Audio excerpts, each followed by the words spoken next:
ఒంగోలులో ఇంకా నిమజ్జనం అవని వినాయక విగ్రహాలు ఏదైనా ఉన్నాయంటే అది గణపతి సర్కార్ యూత్ వాళ్ళది. లడ్డు వేలం పాట ఎప్పుడు, నిమజ్జనం ఎప్పుడు ఒకసారి అని కనుక్కుందాం.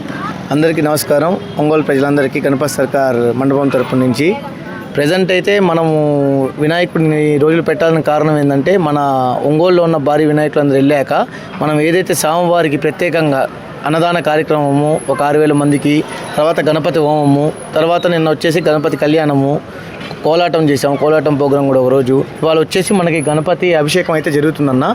ఇవన్నీ చేసుకుందాం అని చెప్పేసి కొంచెం లేట్గా పెట్టుకొని మేము కార్యక్రమం అయితే స్వామివారికి జరిపించామన్న, ఎంతో భక్తి నిష్టలతో.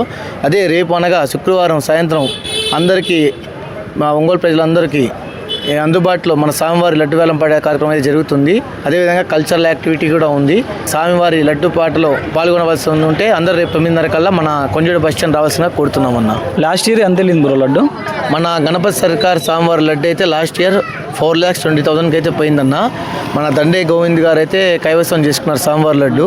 ఈ గణపతి సర్కార్ స్వామివారి చాలా పవర్ఫుల్ కాబట్టి అందరూ వచ్చి స్వామివారి లడ్డు పాడుకోవడానికి వస్తారు. సెలబ్రేషన్స్ ఎలా చేయబోతున్నారు? ప్రతి ఇయర్ మన స్వామివారికి జనాభా అయినా అందరు భక్తి శ్రద్ధలతో బాగా వస్తారన్న దర్శించుకోవడానికి. ఈ సెలబ్రేషన్స్ అనేవి మనం ముందుగా చెప్తే వాళ్ళకి కూడా ఎక్సైటింగ్గా ఉండదన్న. కాదు, వచ్చి మన స్వామివారి దర్శించుకొని అన్నీ చూసి వాళ్ళు కూడా ఎంజాయ్ చేయాలని కోరుకుంటున్నాం అన్న మా కమిటీ తరఫున.